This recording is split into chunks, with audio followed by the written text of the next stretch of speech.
내일 9월 1일 드디어 일진하이솔루스가 코스피 시장에 상장하는데요. 이 일진하이솔루스 어떻게 팔아야 할까요? 만일 공모주는 단기 투자이기 때문에 수소 사업이 아무리 매력적이라도 단기적인 수익에 만족하는 단기 투자자라면 어떻게 대응해야 하는지, 또는 일진하이솔루스와 같이 좋은 종목은 장기 투자로 모아가야 한다고 생각하시는 분들이 있다면 이렇게 장기 투자를 위해서는 어떠한 점을 주의 깊게 상장일날 살펴봐야 하는지 영상에서 다뤄보도록 하겠습니다. 안녕하세요. 주식유치원 야너주의 김파고입니다. 오늘은 수소경제 핵심 수혜주로 꼽히는 일진하이솔루스를 상장일날 어떻게 매매 전략을 짜야 하는지 단기 투자자와 장기 투자자 입장 두 가지로 나누어서 살펴보도록 하겠습니다. 먼저 첫 번째, 내가 단기적인 수익에 만족하는 단기 투자자라면 어떻게 대응을 해야 할까요?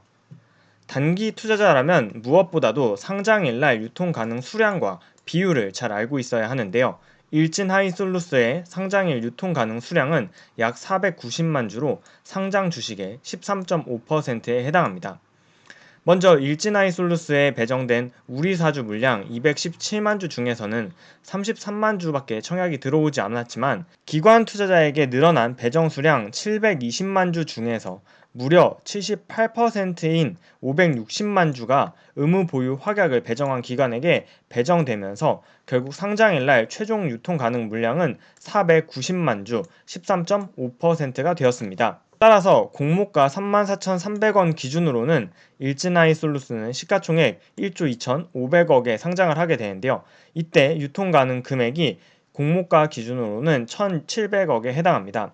만일 일진하이솔루스가 공모가 2배로 상장일날 시초가를 결정하게 되어 시초가가 68,600원으로 시작하게 된다면 시가총액은 약 2조 5천억 원 가까이 되며 이때 유통가능 금액은 3,400억으로 늘어나게 됩니다. 이러한 일진하이솔루스의 유통 비율과 유통 금액을 작년과 올해 공모를 한 대형 공모주와 비교를 해보면 유통 가능 비율 13.5%는 바로 SK바이오팜인 11%, 그리고 SK바이오사이언스인 12% 다음으로 낮은 수치입니다. 또한 유통 금액으로만 살펴보면 공모가 기준으로 유통 가능 금액이 일진하이솔루스는 1,600억밖에 되지 않아서 모든 카카오뱅크, SK아이테크놀로지, SK바이오사이언스, 빅히트, 카카오게임즈, SK바이오팜보다 낮은 유통 가능 금액으로는 단연 1등인 일진하이솔루스입니다. 제가 지난번 영상에서도 일진하이솔루스 비교할 때 초대형 공모주 중에서 상장일날 유통 가능 금액이 작았던 카카오게임즈 3,600억, SK바이오팜 4,300억의 경우에는 카카오게임즈는 이틀 연속 상한가를, SK바이오팜은 3일 연속 상한가를 기록했다는 점을 말씀드리면서 유통 가능 금액이 낮을수록 상장일날 주가 흐름이 좋을 가능성이 높다고 말씀드린 상황입니다. 따라서 과거 사례와 비교해 보았을 경우에 일진하이솔루스가 따상을 갈 확률이 높다고 판단할 수 있는데요. 만일 따상에 성공한다면 주가는 단숨에 89,100원이 되면서 시가총액이 무려 3조 2,300억으로 증가하게 됩니다. 이러한 시가총액은 회사가 전망한 2023년 예상 에비타인 910억 기준으로 해도 에비타 배수가 무려 36배에 해당하는 높은 평가를 받게 되는 건데요. 또한 주가가 따상을 기록하게 되면 유통 가능 금액도 4,400억 수준으로 높아지기 때문에 밸류에이션 부담이 있을 수 있다라는 평가를 내릴 수 있겠습니다. 또한 과거 사례에 비추어서 상장일날 따상의 가능성이 높다고 하더라도 결국 상장일날 주가 흐름은 예측이 어려운 이유가, 예를 들면 빅히트의 경우에도 물론 고평가 논란이 일었지만 청약 열기가 매우 뜨거웠음에도 불구하고 2020년 10월 15일 상장했던 빅히트는 공모가 13만 5천 원이었는데요. 9시 장 시작과 동시에 최고가인 34만 7천 원을 기록한 다음 종가는 25만 5천 원으로 마무리되었고 상장일 이후에 지속적으로 주가가 하락하는 모습을 보였습니다. 또한 2021년 3월 18일 상장했던 SK아이테크놀로지의 경우에도 2차전지 배터리의 분리막이라는 매우 매력적인 사업 영역과 일반 투자자들의 뜨거웠던 청약 열기에도 불구하고 9시 장 시작과 동시에 최고가를 기록한 이후에 종가는 15만 4,500원을 기록하면서 상장일날 무려 주가가 27%나 시초가 대비해서 하락하는 모습을 보였습니다. 자, 따라서 이를 종합해서 일진하이솔루스를 단기적인 매매 관점에서 접근해 본다면 먼저 2020년 이후에 진행된 대형 공모주 사례에서 기관 투자자의 의무 보유 확약에 배정된 비율, 이를 고려한 상장의 유통 가능 비율과 금액 등을 고려했을 때 따상에 성공할 가능성이 높지만, 만약에 따상에 성공한다면 34,300원이었던 공모가가 단숨에 89,100원으로 오르게 되면서 시가총액 또한 3조 원이 넘는 큰 회사가 되기 때문에, 이는 2023년의 예상 에비타 기준으로도 36배에 해당하는 높은 평가를 받게 됨으로 인해서 밸류에이션 부담이 있을 수 있고, 또한 따상 시 유통 가능 금액 자체도 4,300억으로 높아지는 상황입니다.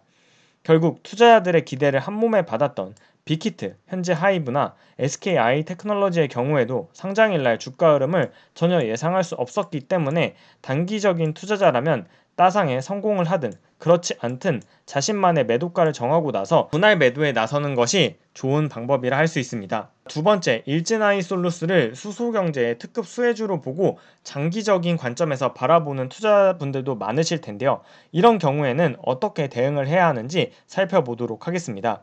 자, 일진아이솔루스를 좋게 보시는 이유는 아무래도 일진아이솔루스가 수소 경제에 있어서 핵심 수혜주로 꼽힐 수 있기 때문인데요. 일진아이솔루스는 수소 자동차에 들어가는 핵심 부품인 수소 연료 탱크를 독점적으로 공급하고 있을 뿐만 아니라, 앞으로 신규 사업으로 수소 경제에 있어 핵심이 되는 수소 충전소를 구축할 때 필요한 수소 운송 설비인 튜브 트레일러를 신규 사업으로 준비하고 있기 때문입니다. 이렇게 수소 경제에 있어서 핵심적인 역할을 담당하게 될 일진아이솔루스를 장기적인 안목에서 투자하고 싶은 분들이라면 어떤 점을 고려해야 할지는 저는 앞서 살펴본 2021년, 2020년의 대형 공모주 사례를 살펴보았습니다. 즉 2020년부터 2021년 대형 공모주인 SK바이오팜, 카카오게임즈, 빅히트, SK바이오사이언스, SKI 테크놀로지, 이 5가지의 종목을 장기 투자했을 때 어땠을지를 살펴본 건데요. 가장 먼저 2020년 7월에 상장한 SK바이오팜의 사례를 살펴보겠습니다. SK바이오팜은 상장 이후에 상한가를 무려 3일 연속으로 기록했고, 최고가는 상장 4일차에 기록했는데요. 상장 4일차 최고가를 기록한 이후에는 사실 지속적으로 주가가 하락하는 모습을 보이면서 상장 후 1년 2개월이 지난 지금까지도 주가는 최고가를 회복하지 못하고 12만 5,500원에 거래되고 있는 모습을 보이고 있습니다. 두 번째, 2020년 9월에 상장한 카카오게임즈를 살펴보겠습니다.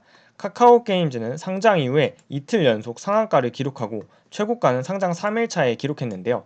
이렇게 9월에 최고가를 기록한 이후에 오히려 주가가 하락하면서 약 10달 동안 횡보하는 모습을 보이다가 2020년 7월 중국에 게임 판호가 열린다는 소식과 함께 다시금 주가가 급등하며 7월 26일 상장 후 최고가를 경신하는 모습을 보였습니다. 세 번째, 2020년 10월에 상장한 빅히트, 현재는 하이브라는 이름으로 거래되는 빅히트를 살펴보도록 하겠습니다. 빅히트 역시 상장일날 따상을 기록하지는 못했고 9시에 최고가인 34만 7천원을 기록한 뒤에 종가는 마이너스 4% 시초가 대비 하락해서 끝났고, 다음 날에는 무려 22%나 하락하여 주가가 마무리되었는데요. 이렇게 빅히트는 상장 후 약 3달 동안 하락 및 횡보하는 모습을 보이다가 올해 1월부터 주가가 상승하는 모습으로 전환된 것을 확인할 수 있습니다. 네 번째, 2021년 3월에 상장한 SK바이오사이언스를 살펴보겠습니다. SK바이오사이언스는 상장일날 따상을 기록하고 최고가는 상장 2일차에 19만원을 기록한 다음 무려 5달 동안 하락 및 횡보하는 모습을 보이다가 올해 8월부터 다시 주가가 급등하기 시작했는데요.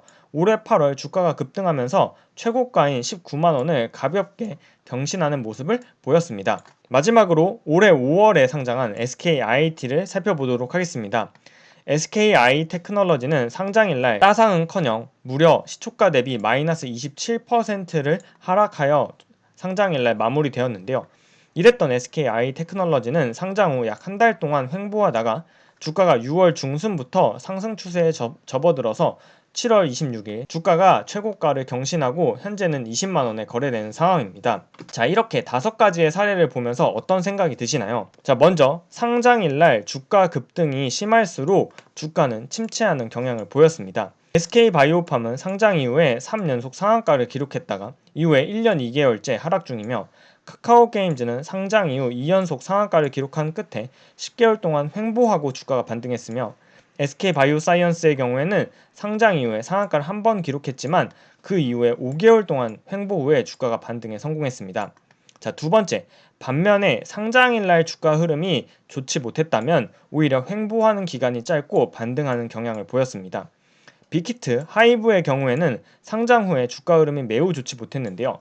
보름 뒤에 최저점을 기록한 뒤에 3달 뒤에는 반등에 성공해서 오히려 최고가를 경신하는 모습을 보였고, SKI 테크놀로지의 경우 상장일날 무려 27%가 하락했는데요. 상장 5일 차에 최저점을 기록한 뒤에 한 달 뒤에 주가가 반등해서 오히려 최고가를 경신하는 모습을 보였습니다. 즉 상장 이후에 주가 흐름이 부진하고 그 부진한 주가 흐름이 가파를수록 반등을 위해 필요한 기간도 오히려 짧아졌다고 두 사례를 통해서 결론을 내릴 수가 있는데요. 자, 이러한 5가지 사례를 종합해 보면 일진하이솔루스 아무리 좋게 본다고 하더라도 나는 무조건 장기적인 투자로 길게 가져가야지라는 태도보다는 상장일날 이후에 따상상 이렇게 주가가 급등할 경우와 오히려 주가가 급등하지 못하고 부진할 경우를 나눠서 대응하는 것이 더 바람직하지 않을까 하는 것이 제 생각입니다. 자, 이렇게 일진하이솔루스 상장 전에 어떻게 팔아야 할지 단기적인 투자자의 입장과 장기적인 투자자의 입장을 모두 고려해 보았는데요. 제 결론은 결국에는 내가 무조건 장기 투자다, 단기 투자자 이렇게 딱 정해놓고 예측하기보다는 주가의 흐름을 잘 살펴보시면서 대응에 나서는 것이 좋다는 생각입니다. 8월 31일, 8월의 마지막인 오늘 카카오페이가 정정 증권 신고서를 방금 막 제출했습니다. 7월 2일 날 제출했던 최초 증권 신고서에는 공모가 상단이 96,000원이었는데요. 오늘 정정 보고서를 통해서 약 6% 할인한 공모가 상단 9만원으로 정정 신고서를 제출했네요. 청약일은 10월 5일에서 6일인데요. NH 스펙 21호와 청약 일정이 겹치게 되었습니다. 과연 카카오게임즈, 카카오뱅크에 이어서 카카오페이마저 공모주 흥행에 성공할지 주의 깊게 지켜보겠습니다. 자, 영상 마무리하기 전에 9월에 빽빽한 공모주 일정 아주 가볍게 살펴보고 영상 마무리하겠습니다. 먼저 9월 1주차 현재 공모주 청약을 진행하는 YM텍과 SK리츠가 내일 공모주 청약을 마무리하고요. 목요일부터 금요일에는 유진스펙 7호가 공모주 청약을 시작합니다. 9월 2주차에는 대신밸런스 10호 스펙, 현대중공업 두 종목이 공모주 청약 일정이 있고요. 3주차에는 신한 8호 스펙, 바이오플러스, S&D, 실리콘2, 프롬바이오가 공모주 청약을 대기 중에 있습니다. 9월 4주차에는 추석 연휴 이후에 23일에서 24일 연기되었던 NH스펙 20호의 청약이 예정되어 있고 9월 5주차에는 아스플로, 하나금융 19호, 원준, CU테크, 리파인이 공모주 청약을 주 초반 대기하고 있으며 주 후반에는 시몬느 액세서리 컬렉션, 케이카가 공모주 청약을 대기하고 있습니다. NH스펙 21호는 10월 5일에서 6일, 카카오페이 역시 10월 5일에서 6일, 그리고 차백신연구소는 10월 12일에서 13일로 공모주 청약 일정이 예정되어 있는 상태입니다. 이렇게 빽빽한 공모주 청약 야너주와 함께 잘 헤쳐나가시려면 야너주 채널 구독 및 좋아요 그리고 영상 알림 설정 신청해 주시고요. 댓글로 많은 의견 남겨주시면 영상 만드는 데 큰 힘이 되니까요. 구독자 여러분의 많은 댓글 참여 부탁드립니다. 오늘 영상은 여기까지입니다. 오늘도 시청해주신 여러분 감사드리며 저는 다음 영상에서 다시 인사드릴게요. 그럼 다음 영상에서 만나요. 안녕.